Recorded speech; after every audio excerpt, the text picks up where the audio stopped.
শিক্ষকরা আমাদের শিক্ষাগুরু, পিতামাতার পরে আমরা তাদেরকে সর্বোচ্চ সম্মান করি। তারা আমাদের সর্বোচ্চ স্থানে রয়েছে। সেক্ষেত্রে একজন শিক্ষক যদি তার নীতি-নৈতিকতা, আদর্শ হারিয়ে যদি অনৈতিক কর্মকাণ্ডে লিপ্ত হয়, তখন আমাদের থেকে বিভিন্ন পদক্ষেপ নিতে হয়। বিশেষ করে সাধারণ শিক্ষার্থীদের ম্যান্ডেট নিয়ে আমাদের কাজ করতে হয়। সেক্ষেত্রে স্যার যদি আজকে আমরা যে স্মারকলিপি প্রদান করেছি, বিক্ষোভ করেছি এবং মানববন্ধন করেছি, সাধারণ শিক্ষার্থীদের সাথে একত্রতা প্রকাশ করেছি, সেক্ষেত্রে এরপরও যদি এত কিছুর পরও যদি স্যার যদি এখানে যোগদান করে, সেক্ষেত্রে আমরা সাধারণ শিক্ষার্থীরা যেভাবে আন্দোলন করতে চাচ্ছে, যেভাবে আন্দোলন করবে, আমরা তাদের প্রত্যেকটা আন্দোলনের সাথে একত্রতা প্রকাশ করব। আর বিশেষ করে বলে রাখতে চাই, এই রাঙামাটি সরকারি কলেজ হচ্ছে সম্প্রীতির কলেজ। এখানে সকল সম্প্রদায়ের বসবাস রয়েছে, সকল মত, ধর্ম, বর্ণ নির্বিশেষে সকল অত্যন্ত শান্তি শৃঙ্খলা সম্প্রীতিময় কলেজের মধ্যে বসবাস করে আসছেন। সকলে শিক্ষার সুষ্ঠু পরিবেশ রয়েছে। এখন এই একজন স্যারের কারণে যদি শিক্ষার সুষ্ঠু পরিবেশ যদি নষ্ট হয়, তাহলে আমি মনে করি এর দায়ভার কলেজ প্রশাসন এবং মন্ত্রণালয়, সেই সাথে আমাদের বিতর্কিত যিনি শিক্ষক রয়েছেন বিপ্লব কুমার শীল থেকেই নিতে হবে।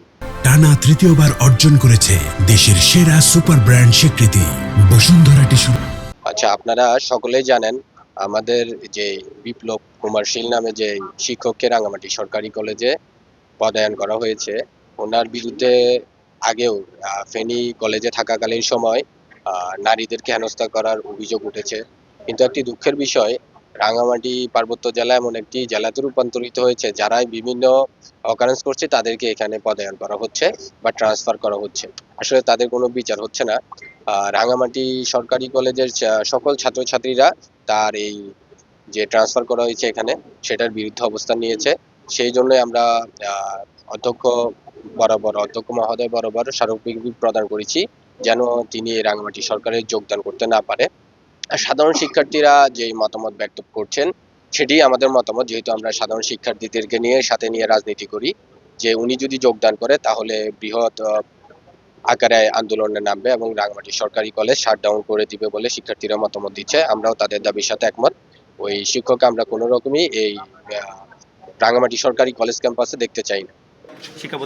এই শিক্ষা প্রতিষ্ঠানে একজন নৈতিক এবং ওনার যে শিক্ষার যে মূল মানদণ্ড রয়েছে, এই মানদণ্ড থেকে স্থলন বিশিষ্ট একজন শিক্ষক যদি আমাদের এই কলেজে জয়েন করে, তাহলে আমাদের সরকারি কলেজে যে মান সম্মান যে একটি ঐতিহ্য রয়েছে, সেই ঐতিহ্য ধরে রাখতে পারবো না আমরা করি। এবং এর বাইরেও যে আমাদের সরকারি কলেজে বিভিন্ন শিক্ষার্থীরা রয়েছেন, ওনাদের নিরাপত্তা, এখানে বিভিন্ন জাতিসত্তা, আমরা জানি যে 14টি জাতিসত্তার মধ্যে 12টি জাতিসত্তা রাঙামাটি সরকারি কলেজে বর্তমান অধ্যয়নরত আছে।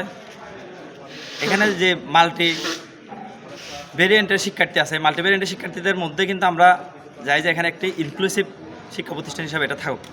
ওনার মধ্যে একজন শিক্ষক যদি এখানে আসেন, দেখা যাবে আমাদের যে এখানে ইনক্লুসিভিটি এটি বজায় থাকবে না, এটা আমাদের সন্দেহ।